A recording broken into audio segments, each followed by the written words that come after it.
اهدنا الصراط المستقيم.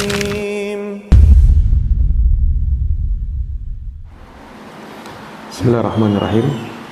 Assalamualaikum warahmatullahi wabarakatuh. Alhamdulillahi rabbil alamin. Wabihi nasta'inu ala umurid dunya waddin. Asyhadu an la ilaha illallah wahdahu la syarikalah. Wa asyhadu anna Muhammadan abduhu wa rasuluh. Sallallahu alaihi wa ala alihi wa sahbihi wa man tabi'ahum bi ihsanin ila yaumiddin wa sallama tasliman katsira, amma ba'd. Subhanaka la ilma lana illa ma 'allamtana innaka antal alimul hakim.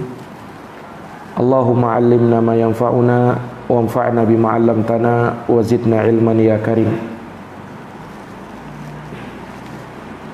Allahumma inna nas'aluka ilman nafi'an wa rizqan thayyiban wa amalan mutaqabbala. Al-ikhwa a'azzani Allah wa iyyakum. Alhamdulillah, dengan taufik dari Allah Subhanahu wa taala, kita dapat melanjutkan kembali pelajaran dari kitab Bulughul Maram karya Al-Hafidz Ibnu Hajar Al-Asqalani rahimahullahu taala, dalam Kitabul Jami', masih dalam bab At-Tarhib min Masawi'il Akhlaq.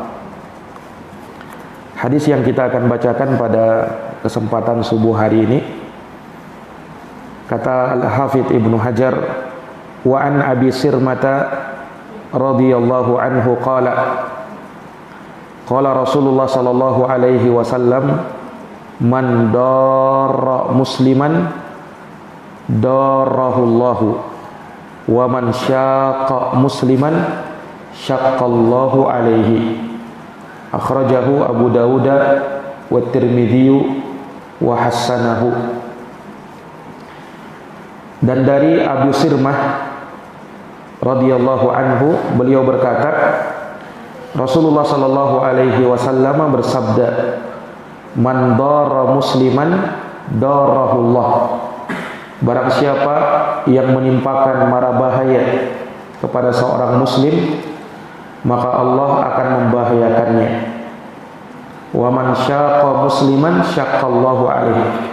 Dan barang siapa yang menyusahkan seorang muslim, maka Allah akan menyusahkan dirinya. Akhrajahu Abu Dawud wa Tirmidzi wa hasanah. Hadis ini dikeluarkan oleh Imam Abu Dawud, Tirmidzi, dan beliau menghasankannya. Nah, dan kelengkapan hadis ini juga bisa dilihat dalam Musnad Imam Ahmad. Di situ disebutkan hadisnya secara sempurna. Hadis ini di dalam sanadnya terdapat seorang rawiyah yang bernama Lu'lu'ah, seorang wanita yang tidak dikenal siapa dia, sehingga dilemahkan oleh para ulama ahli hadis. Sementara kalimat yang kedua, yaitu wa man syaqa musliman syaqqallahu alaihi, ini dikuatkan dengan hadis yang lain dalam riwayat Imam Muslim dari Aisyah radhiyallahu anha, di mana Rasulullah bersabda, Allahumma man waliya min amri ummati syai'an fasyaqqa alaihim fashquq alaihi.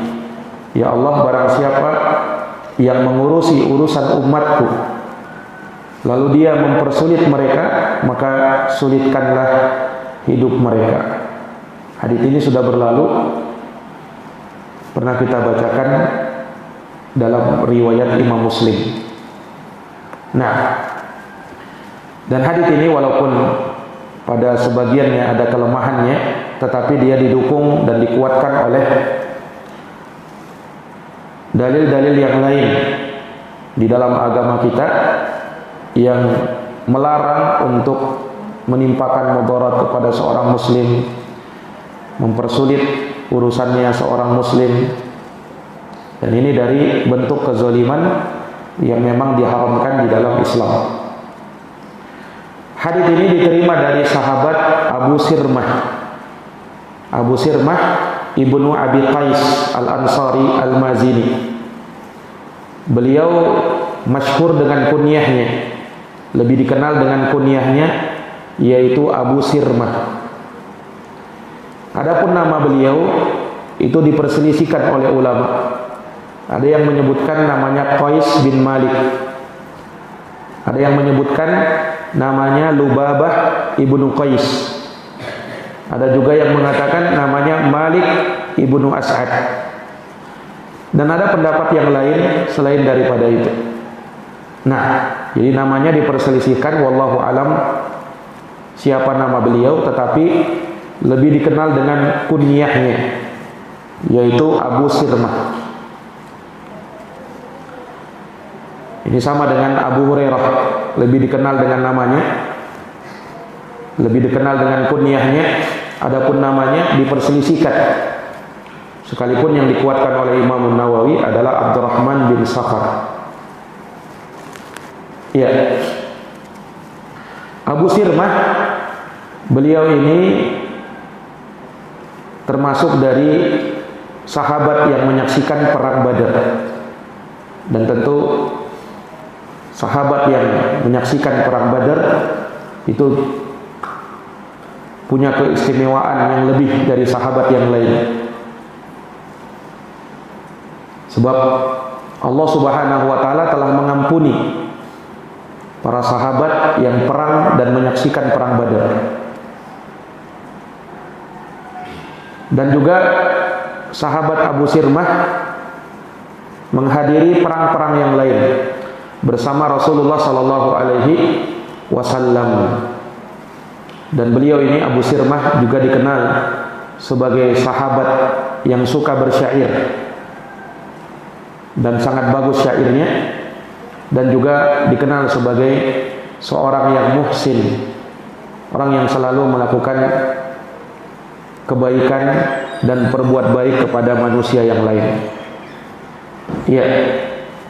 Di dalam hadis Rasulullah sallallahu alaihi wasallam menegaskan, man darra musliman darrahullah. Barang siapa yang memberikan mudarat, mara bahaya kepada seorang muslim, baik pada jiwanya, baik pada keluarganya, baik pada hartanya, tanpa ada alasan yang benar, baik dia tetangganya atau temannya atau selainnya, maka darahullahu, Allah akan menimpakan mudarat kepadanya.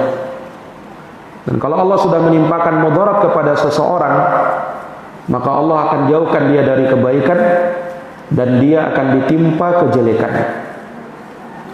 Wa man syaqa musliman syaqqallahu alaihi.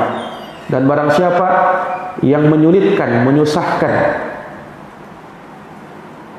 urusan seorang muslim, maka Allah akan menyulitkan urusannya.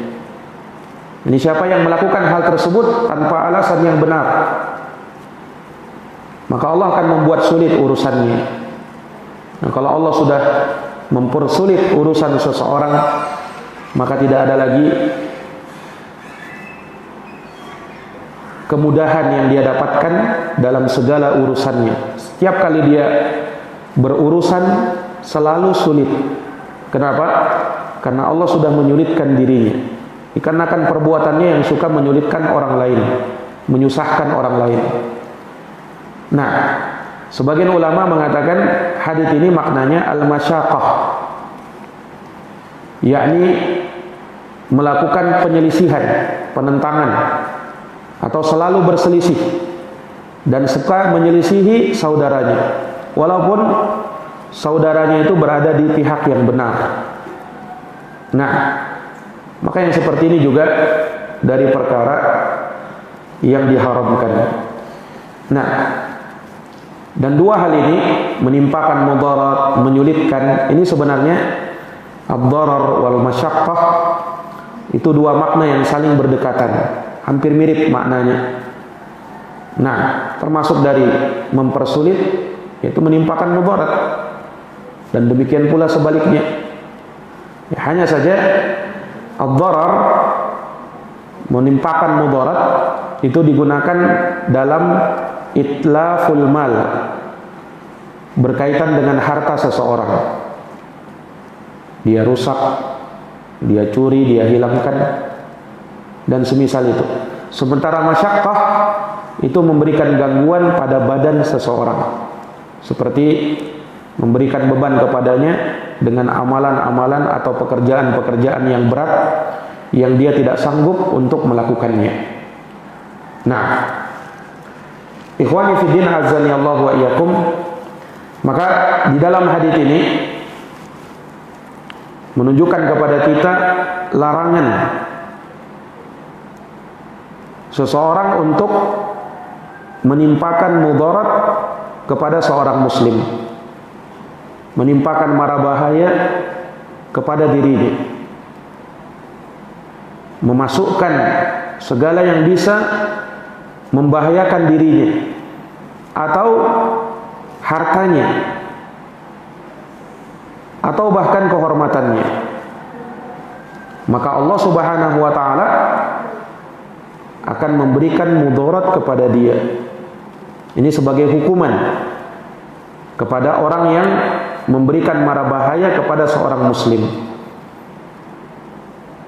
Dan Allah akan menolong hamba yang diberikan mara bahaya itu, sementara akan menimpakan mara bahaya kepada orang yang memberikan mara bahaya itu, cepat atau lambat, di dunia atau di akhirat.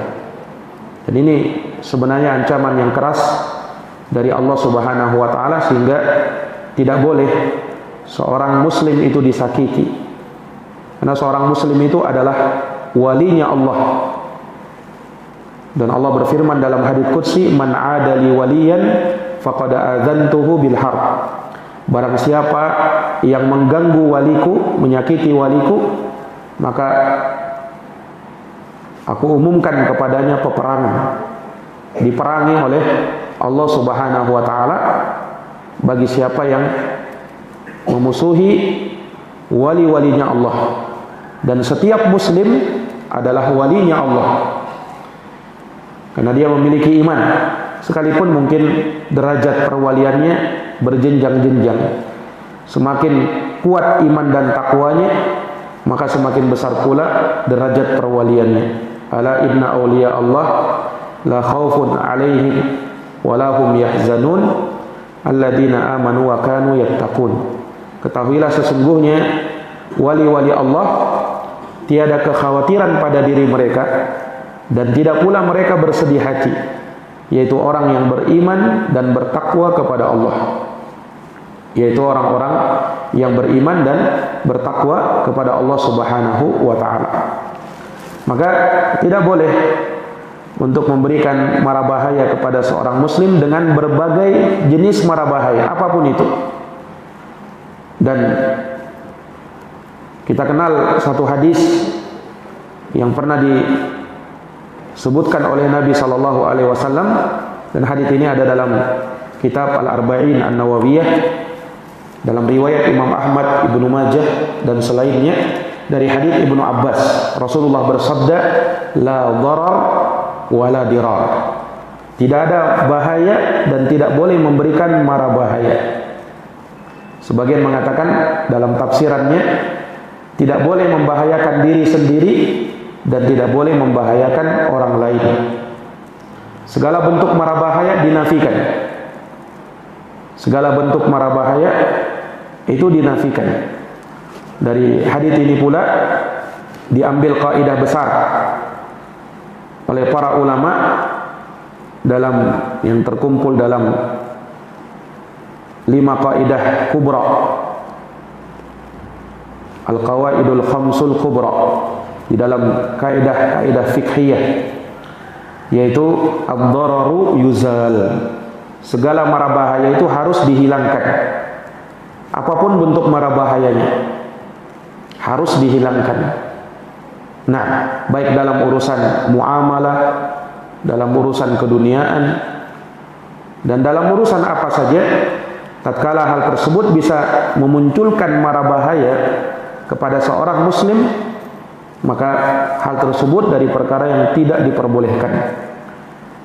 Dan juga yang menjadi syahid akan hal ini ayat di dalam Quran, dalam surat Al-Ahzab ayat 58. Allah berfirman, "Walladzina yu'dzunal mu'minina wal mu'minati bighairi maktasabu faqad ihtamalu buhtanan wa itsman mubina."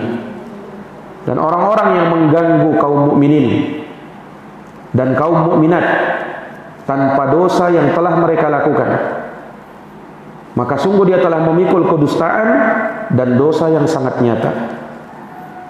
Dia telah memikul kedustaan dan dosa yang sangat nyata. Memudaratkan kaum muslimin, ini termasuk memberikan mara bahaya, gangguan kepada mereka. Dan orang yang mengganggu orang-orang beriman, laki-laki dan perempuan, hukumnya seperti ini. Faqad ihtamalu buhtanan wa itsman mubina. Maka sungguh dia telah memikul suatu kedustaan dan dosa yang sangat nyata. Dan dosa yang sangat nyata. Maka yang wajib bagi seorang muslim kepada saudaranya muslim yang lain untuk memberikan manfaat, kemudian menyalurkan kebaikan untuknya. Itulah yang seharusnya, bukan sebaliknya. Sebab seseorang itu sebagaimana dia cinta kepada dirinya sendiri, harusnya begitu juga dia cinta kepada saudaranya. La yu'minu ahadukum hatta yuhibba li akhihi ma yuhibbu li nafsihi. Tidak sempurna iman salah seorang dari kalian sampai dia cinta kepada saudaranya seperti dia cinta kepada dirinya sendiri. Nah, sebagaimana dia suka tidak ada orang yang menyakiti dirinya, maka demikian pula dia pun suka tatkala dia tidak menyakiti saudaranya. Dia pun suka tatkala tidak menyakiti saudaranya.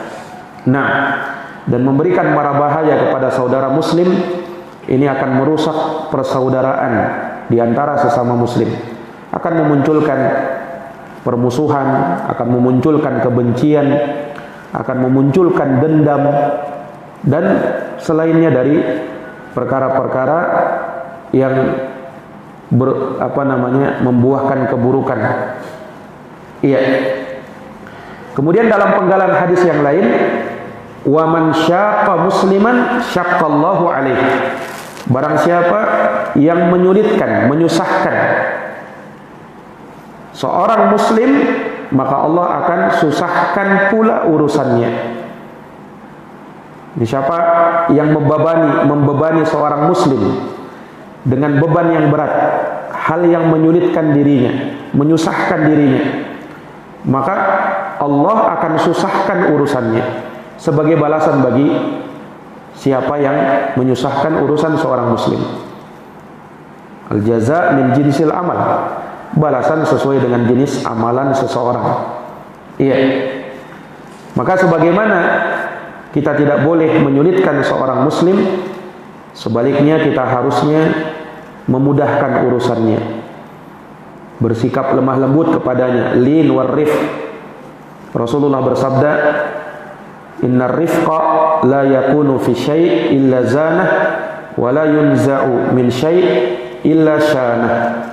Sesungguhnya kelemah lembutan tidaklah ada pada seseorang melainkan akan membuatnya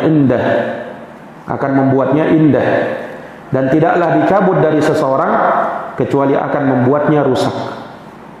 Maka dibutuhkan kelemah lembutan, ya, tatkala bermuamalah kepada seorang muslim. Tidak boleh dia menyusahkan urusannya. Ketika dia berada dalam kesulitan, dia mudahkan.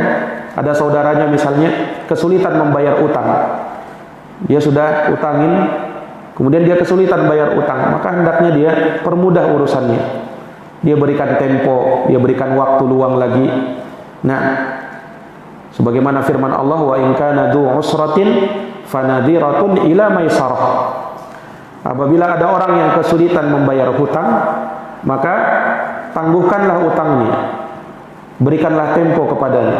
Tapi ketika memberikan tempo, jangan menambah pembayaran hutang, itu riba namanya. Tetapi dia berikan tempo dengan pembayaran yang tetap sama, hanya ingin memberikan kemudahan kepadanya, maka Allah akan memudahkan segala urusannya di dunia maupun di akhirat. Nah, dalam hadis yang lain diriwayatkan oleh Imam Muslim, wa may yassara musliman yassarahullahu fid dunya wal akhirah. Barang siapa yang memudahkan seorang muslim, maka Allah akan mudahkan urusannya di dunia dan di akhirat. Allah akan memudahkan urusannya di dunia dan di akhirat. Wa may yassara 'ala mu'sir yassarahullahu fid dunya wal akhirah.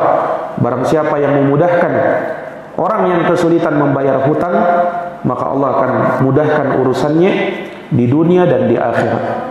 Nah, tetapi ketika dia menimpakan kesulitan orang berhutang, kemudian dia bebani lagi dengan harus membayar bunganya, membayar ribanya, ini namanya syaqal musliman. Syaqa musliman, ini menyusahkan seorang muslim. Balasannya kelak, syaqqallahu alaihi, Allah akan mensulitkan urusannya, baik di dunia maupun di akhirat. Baik di dunia maupun di akhirat. Maka tidak boleh seseorang menyulitkan seorang muslim, terlebih bagi orang yang punya kekuasaan. Dia punya kekuasaan, mudah bagi dia untuk menyulitkan orang lain memang, karena dia punya kekuasaan di situ. Ketika dia memanfaatkan kekuasaannya untuk menyulitkan orang lain, maka balasannya Allah pun akan sulitkan urusannya. Dalam hadis riwayat Muslim yang tadi kita bacakan, Allahumma man waliya min amri ummati syai'an fasyaqqa alaihim fashquq alaih. Ya Allah, barang siapa yang mengurusi urusan umatku lalu dia mempersulit mereka, maka sulitkanlah urusannya. Ini doa dari Nabi. Doa dari Nabi sallallahu alaihi wasallam. Seseorang yang diberikan kekuasaan lalu dia menyulitkan orang-orang yang dipimpinnya, maka Allah akan persulit urusannya baik di dunia maupun di akhirat. Nah, dari rahmat seseorang tatkala dia bersikap mudah, iya, dalam urusannya, dan didoakan oleh Nabi sallallahu alaihi wasallam, ya, dengan doa rahmat. Nah, rahimallahu mra'an, semoga Allah merahmati seseorang, samhan idza ba'a wa samhan idza ishtara wa samhan idza qada. Ini dalam urusan muamalah, dia mempermudah baik dalam urusan menjual, membeli, atau dalam urusan membayar utang. Ini dia mempermudah, menagih utang dia mempermudah. Didoakan rahmat oleh Nabi kita Muhammad sallallahu alaihi wasallam. Iya. Maka di dalam hadis yang mulia ini kita bisa mengambil faidah, di antaranya al jaza min jinsil amal. Ini dari perkara yang sangat sering disebutkan oleh para ulama terkait dengan prinsip al jaza min jinsil amal, bahwa balasan sesuai dengan jenis amalan. Lihat hadis ini, orang yang memudaratkan seorang muslim, balasannya dibalas dengan hal yang sama. Allah akan mudaratkan urusannya. Tetapi bukan dalam pengertian sama di sini dalam semua sisi, tidak. Jenisnya saja sama, tetapi apa yang Allah timpakan dari kemudaratan itu tentu lebih menyulitkan. Apalagi kalau urusannya nanti di akhirat, ketika disusahkan urusannya, ini lebih mengerikan lagi. Nah, dan perhatikan, wa man syaqqa musliman, siapa yang menyulitkan seorang muslim, syaqqallahu alaihi, Allah akan sulitkan dia. Balasan sesuai dengan jenis amalan seseorang. Dan itu sangat banyak. Nah, Allah sebutkan di dalam Al-Quran terkait dengan prinsip ini. Falamma zagu azagallahu qulubahum. Tatkala mereka berpaling, maka Allah semakin palingkan hati-hati mereka. fi qulubihim marad fazadahumullahu marada. Di dalam hati mereka ada penyakit, maka Allah timpakan penyakit lagi ke dalam hati mereka. Nah, kalau kebaikan Allah balas dengan hal yang serupa, al jaza min jinsil amal juga. Nah, dalam Al-Quran dikatakan apa? In tansurullaha yansurkum. Jika kalian menolong Allah, maka Allah akan tolong kalian. Jika kalian menolong Allah, yaitu menolong agama Allah, maka Allah akan menolong kalian. Al jaza min jinsil amal. Balasan sesuai dengan jenis amalan. Apapun yang dia lakukan di dunia ini, dari bentuk kebaikan atau keburukan, akan dibalas dengan hal yang serupa. Allah Maha Adil terhadap hamba-hambanya. Allah Maha Adil terhadap hamba-hambanya. Nah, maka di dalam hadis ini terdapat prinsip al-jaza min jinsil amal. Balasan sesuai dengan jenis amalan. Kemudian di dalam hadis ini pula, ya, sangat jelas menunjukkan kepada kita tahrimul idrar bil muslimin. Haramnya menimpakan mudarat, mara bahaya kepada seorang muslim atau kepada kaum muslimin. Nah, dan ad-darar, memberikan mara bahaya, ini termasuk dari kezaliman yang diharamkan oleh Allah terhadap dirinya, sehingga Allah jadikan itu haram di antara hamba-hambanya. Sebagaimana dalam hadits qudsi, inni haramtu dzulma ala nafsi wa ja'altuhu bainakum muharraman fala tadzalamu. Sesungguhnya aku telah mengharamkan kezaliman atas diriku, dan aku jadikan hal tersebut haram di antara sesama kalian, maka jangan kalian saling menzalimi. Nah, memberikan mara bahaya ini bagian dari kezaliman yang diharamkan. Iya. Kemudian juga tahrimu tahmilil mu'minin al-masyaqqah. Haramnya, ya, membawa kaum muslimin, kaum mukminin ke dalam kesulitan. Iya. Diharamkannya membawa atau menyulitkan urusan orang-orang yang beriman. Nah, dan sebaliknya di dalam hadis ini disyariatkan bagi kita untuk bersikap lemah lembut kepada setiap muslim dan memudahkan urusan mereka, tidak menyulitkan urusan mereka. Ketika kita berurusan dengan seorang muslim, hendaknya dia bersikap mudah dalam berurusan. Dan orang yang bersikap mudah dalam urusannya, dia akan disukai oleh orang, dia akan dipuji oleh orang. Walaupun mungkin bukan itu yang dia harapkan, tetapi tentunya orang sangat suka dengan seseorang yang kalau berurusan, urusannya selalu mudah, tidak sulit. Ya, ada sekarang seseorang itu ketika dia berurusan dengan dia sangat sulit, ya, sampai dijadikan bahan omongan. Kalau si fulan ini kalau kita berurusan kepada dia, nggak bisa. Kenapa? Dia orangnya sulit. Ya, kita sulit berurusan dengan dia. Nah, dijadikan omongan. Tetapi kalau dia ketika berurusan dengan apa saja urusan itu, dia selalu bersikap mudah, orang akan memujinya. Oh, si fulan itu, ya, dia kalau berurusan selalu mudah urusan kita dengan dia. Oh, enak orangnya, akan dipuji. Walaupun itu bukan yang kita harapkan, tetapi hal tersebut akan memunculkan kebaikan bagi dirinya, akan memunculkan kebaikan bagi dirinya, entah di dunia maupun di akhirat, entah di dunia maupun di akhirat. Iya. Kemudian di dalam hadis ini pula, di dalamnya terdapat himayatullahi li ibadihi al-muslimin al-mu'minin. Penjagaan Allah kepada hamba-hambanya yang muslim dan mukmin. Di mana Allah Subhanahu wa taala sendiri yang akan membela seorang muslim dan seorang mukmin. Perhatikan hadis yang mulia ini. Orang yang memberikan mudarat, orang yang menyulitkan seorang muslim, Allah sendiri yang membalasnya. di mana Allah akan memberikan mudarat kepadanya, bahaya, dan akan menyulitkan urusannya. Ini menunjukkan bahwa Allah sendiri yang akan membela urusannya, dan itu termasuk dari pembelaan. Nah, dan ini dari keistimewaan seorang yang berada di atas keislaman dan keimanan. Seandainya tidak ada hal yang lain selain daripada ini saja, maka ini cukuplah menjadi keistimewaan seorang muslim dan seorang yang beriman. Allah berfirman, innallaha yudafi'u 'anil ladina amanu.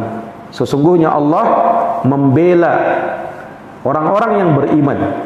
Allah bela ketika dia berada dalam kesulitan atau disulitkan oleh orang, atau ketika ada orang yang menuduhnya dengan tuduhan yang bukan-bukan, membawa dia kepada keburukan, fitnah dan semisal itu, maka Allah yang akan memberikan pembelaan kepadanya. Innallaha yudafi'u 'anil ladina amanu. Sesungguhnya Allah, dialah yang membela orang-orang yang beriman. Nah, ini Allah akan bela jiwanya, Allah akan bela hartanya, Allah akan bela keluarganya, Allah akan bela kehormatannya dari segala yang bisa memudaratkannya, dari segala yang bisa membahayakannya. Nah, kemudian di dalam hadis ini dikatakan siapa yang memudaratkan seorang muslim, siapa yang menyulitkan urusan seorang muslim. Bukan artinya di sini bahwa kalau bukan muslim berarti boleh kita berikan mara bahaya. Kalau dia non muslim berarti boleh kita sulitkan urusannya, bukan. Sekalipun memang disebutkan di sini muslim, tetapi bukan maknanya kalau dia kafir berarti kita sulitkan aja urusannya, berarti kita timpakan saja mudarat kepadanya. Tidak, bukan seperti itu maknanya. Disebutkan muslim di sini karena mimbabil aglab. Seseorang itu ya biasanya berbuat baik kepada orang muslim, tetapi bukan artinya yang selain muslim ya sudah kita zolimi saja. Tidak. Kita diharamkan berbuat zalim, kita diharamkan memberikan mara bahaya kepada siapapun, kepada muslim atau kepada selain muslim. Bahkan kepada hewan kita tidak boleh menimpakan mara bahaya kepada hewan. Kepada orang kafir misalnya, Rasulullah mengancam, man qatala mu'ahadan lam yarih raihatal jannah. Barang siapa yang membunuh seorang kafir mu'ahad, kalau membunuh ini sudah menimpakan mara bahaya yang paling besar, menghilangkan nyawanya. Maka hukumannya kata Nabi, siapa yang membunuh seorang kafir mu'ahad, orang kafir yang ada perjanjian antara kita dengan mereka, lam yarah raihatal jannah, maka dia tidak akan mencium baunya surga. Dia tidak akan mencium baunya surga. Makanya ya, darahnya seorang muslim dan darahnya orang kafir, kafir mu'ahad, kafir dhimmi, kafir musta'min, itu semua terjaga. Yang halal darahnya cuman kafir harbi, ya, orang kafir yang tidak ada perjanjian kepada kita dengan mereka, bukan orang kafir yang datang ke negeri muslimin yang sudah ada perjanjian antara dia dengan negara yang dia datangi, ya. Ini orang-orang kafir yang ada dan hidup di tengah-tengah kaum muslimin. Nah, itu haram untuk diganggu, tidak boleh untuk memberikan mara bahaya. Ketika kita berurusan kepada dia, ya kita berurusan dengan memberikan kemudahan juga, walaupun kepada dia yang bukan muslim. Ya, mudah-mudahan dengan sikap kita kepada mereka, hal tersebut bisa menjadi pintu hidayah untuk mereka. Betapa banyak seseorang yang mendapatkan hidayah dikarenakan melihat akhlaknya orang-orang Islam. Rasulullah SAW dengan akhlak beliau, betapa banyak beliau menarik ya orang-orang kafir kemudian masuk ke dalam Islam. Karena apa? Karena melihat akhlaknya Nabi Sallallahu Alaihi Wasallam. Nah, demikian pula kepada hewan. Ya, kita tidak boleh membahayakan hewan. Makanya di dalam Islam haram hukumnya mengadu hewan, ya, menyabung hewan, Ini haram karena itu bisa memberikan bahaya kepadanya. Ya. Atau membunuhnya dengan sebab yang tidak jelas. Disebutkan dalam hadis di hari kiamat ada seekor burung yang mengadu kepada Allah, di mana burung ini mengatakan kepada Allah Rabbul Alamin, menuntut si fulan. Kenapa? Si fulan telah membunuhnya, menembaknya sampai mati tanpa ada alasan yang dibenarkan. Dia berkata, ya Allah, si fulan ini membunuhku bukan karena ingin memakanku. Nah, kalau dia tembak kemudian karena ingin memakannya, nah itu dibolehkan. Tetapi kalau dia hanya sekedar dijadikan sebagai sasaran bidik, sebagaimana keadaan sebagian orang kita lihat ketika dia latihan tembak burung. Untuk apa? Cuman dijadikan sebagai sasaran bidik. Kena burungnya tersebut, kemudian dia bergembira. Ya, dia bergembira dengan itu. Bukan dia mau makan, tapi ya sudah, habis itu dia tinggalkan. Ini diharamkan, tidak dibolehkan. Dia akan menuntut nanti di hadapan Allah Subhanahu wa taala pada hari kiamat. Dia dibunuh, tapi dia bukan untuk dimanfaatkan dagingnya, tetapi hanya dijadikan sasaran bidik saja. Ini tidak dibolehkan. Nah, ini menunjukkan bahwasanya selain manusia juga akan dihisab, akan diselesaikan permasalahannya hewan-hewan. Pada hari kiamat juga akan disidang, akan diperhadapkan. Ya, hanya saja hewan itu di hari kiamat hanya sampai di situ saja mereka. Tidak ada surga atau neraka bagi hewan. Allah jadikan mereka setelah selesai urusannya, kuni turaba. Kata Allah, jadilah kalian tanah. Iya. Ini menunjukkan bahwa hewan itu pun akan saling menuntut satu sama lain. Berdasarkan hadis juga Nabi bersabda, ya, terkait dengan kambing yang mematahkan tanduk kambing yang lain. Nah, dia akan menuntut, kambing ini akan menuntut kepada kambing yang mematahkan tanduknya. Mereka berkelahi, ya. Kemudian yang satunya pun binasa. Yang dibinasakan ini menuntut pada hari kiamat kepada kambing yang membinasakan dirinya. Nah, jadi hewan juga ada perhitungannya. Tetapi pada hewan ini, ya, tidak diberlakukan seperti manusia. Ada amal baiknya atau ada amal buruknya, tidak. Hanya kisos saja di antara mereka. Itu yang kita dapatkan keterangan darinya. Hanya kisos ketika ada perbuatan zolim di antara mereka diselesaikan. Hatta yuqada lisyatil jalha minasyatil qarna. Dalam hadis seperti itu. Nah, setelah selesai urusan kezoliman di antara mereka, Allah berfirman, kuni turaba. Jadilah kalian tanah. Nah, di saat itulah ada sebagian manusia yang iri dengan hewan. Itu orang-orang kafir. Mereka pun mau menjadi tanah. Fayaqulu ya laitani kuntu turaba. Duhai sekiranya aku pun menjadi tanah. Ini ucapannya orang kafir. Kenapa? Karena orang kafir tahu bahwa setelah ini mereka akan masuk ke dalam neraka. Maka ketimbang mereka masuk neraka, mereka berangan-angan supaya jadi tanah saja. Nah, sebagaimana hewan dijadikan tanah. Tetapi angan-angan mereka tidak akan terwujud karena manusia setelah dihisab, setelah diperhitungkan amalannya, setelah dikisas di hadapan Allah, ada surga atau neraka yang menanti. Orang yang berbuat baik dia akan masuk surga, sementara yang berbuat jahat dia akan dimasukkan ke dalam neraka, wal iyadu billah. Ikhwani fiddin azani Allah wa iyyakum. Ini hadis yang bisa kita paparkan, yang kita bisa bacakan pada subuh hari ini, semoga bermanfaat. Hadanallahu wa iyyakum ajma'in. Kita tutup dan kita akhiri dengan doa kafaratul majlis. Subhanakallahumma wa bihamdika asyhadu an la ilaha illa anta astaghfiruka wa atubu ilaik. Walhamdulillahirabbil alamin. Wassalamualaikum warahmatullahi wabarakatuh.